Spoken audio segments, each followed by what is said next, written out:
Most important objective है, 95 कहीं नहीं जाएगा अगर आप इंग्लिश के प्लेलिस्ट का इस्तेमाल करोगे तो। ऑल चीज़ करा रखा है यार, इंपॉर्टेंट क्वेश्चंस करा रहा हूँ। डिस्क्रिप्शन में ग्रुप का लिंक मिल जाएगा व्हाट्सएप का, ज्वाइन हो सकते हो। Walt Whitman work as the volunteer nurses, यहाँ पर वॉल्ट व्हिटमैन है, सॉरी फॉर वेट हो गया है, वॉल्ट होना चाहिए था। वॉल्ट व्हिटमैन एक नर्स की तरह काम करते हैं सिविल वार के दौरान, मतलब एक अच्छे तरीके से लोगों का देखभाल करते हैं जब युद्ध होता है ना नागरिकों के बीच में। तो तब चैप्टर पढ़ोगे तो समझ जाओगे।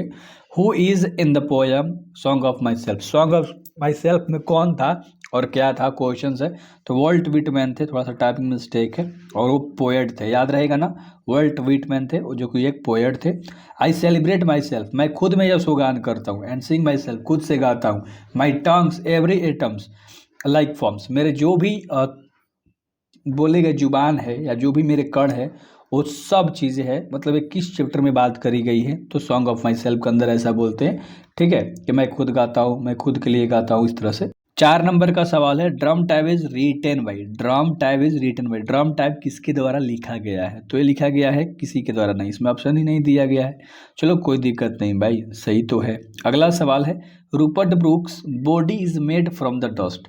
रूपर्ट ब्रूक कहते हैं कि मेरा हर एक का बॉडी जो होता है ना, डस्ट थोड़े थोड़े एटम से मिलके बना है, कण से मिलके बना है, ठीक है। तो मतलब कहाँ के कण से मिलके उनका बना था रूपर्ट ब्रूक का जो शरीर था, वो किस देश का, तो इंग्लैंड के कण से मिलकर उनका शरीर बना था। मतलब हर एक उनके शरीर के कण में इंग्लैंड बसा हुआ है, इस तरह से वो बताते हैं। How many times the poet use England, England शब्द का इस्तेमाल कितनी बार पोएट करता है in the poem of soldier, यानी सोल्जर चैप्टर के अंदर, ठीक है। तो टोटल 6 बार करता है, 6 टाइम्स करता है, याद रहेगा ना, 6 बार इंग्लैंड शब्द का इस्तेमाल।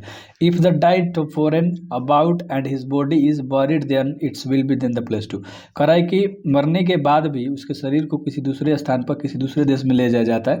द सोल्जर चैप्टर की ही बात कर रहा है, कंफ्यूज मत होना। तो इसका राइट आंसर हो जाएगा इंग्लैंड। कहाँ, इंग्लैंड में ही बोल रहा था दफनाने उफनाने को, ठीक है, समझ रहे हो ना। अगला, if there is no quarrelling I not country then the country will be like, है ना। तो इस सोल्जर चैप्टर में ही क्वेश्चन है, क्योंकि आपको यहाँ दिमाग लगाना होगा भाई, ठीक है। अब चैप्टर का नाम नहीं देगा, ध्यान से समझना। तो यहाँ पर तुम्हारा राइट आंसर हो जाएगा हेवन, यानी स्वर्ग की तरह उसको लगेगा। इन द ऐसे इंडियन थ्रू ट्रैवलर्स आइज, ये जो चैप्टर है जिसको पेरल्स बेक ने लिखा है, वो क्या बताते हैं चैप्टर के अकॉर्डिंग, तो 9 का ऑप्शन भी, और real pictures of Indian and peoples, यानी कि भारत के लोगों के बारे में रियलिटी के रूप में बात करते हैं। एंड 10 नंबर का सवाल है कि the gods are by written by, gods के लेखक कौन थे, तो थे पेरल्स बक, ठीक है, गॉड्स के, याद रख लेना। और अगला सवाल है, who does the written blames for all the ills of India, blame लगाते हैं भाई राइटर जो है, ठीक है, इंडिया के मतलब बीमारी के ऊपर, तो किस लेवल का है, तो 11 का ऑप्शन नंबर सी होगा, इंग्लैंड, ठीक है।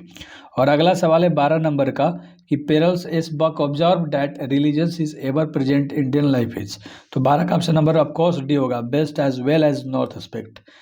और अगला सवाल है 13 नंबर का, द जॉनसन सन वाज, नहीं, बेटा का नाम नहीं पूछ रहा है, पूछ रहा है कि बेटा कैसा था, तो बेटा बिल्कुल सिंपल यानी साधारण था।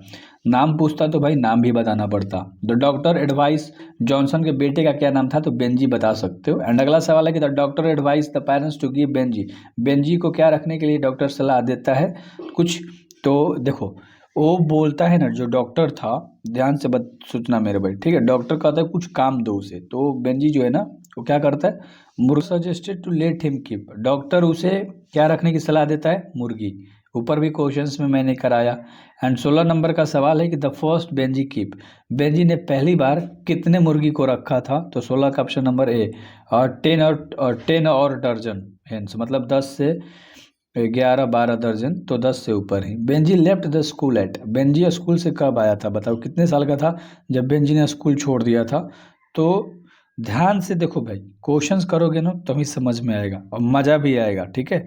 तो राइट, तो जो डॉक्टर ऑफ नतालिया बेटी थी किसकी, चोकोबो की, ठीक है। अगला सवाल है 19 नंबर का, marriage proposal is written by, marriage proposal को किसने लिखा था, एंटन चिको ने। और अगला सवाल है जो कि 20 नंबर का है, कि Lumos is made of 35 but Natalia is, लुमो 20 के उम्र का था, सॉरी 25 का, नतालिया कितने साल की थी, तो नतालिया तुम्हारी थी भाई 25 ईयर की, याद रख लेना, ठीक है। आई होप कि आपको याद हो गया होगा।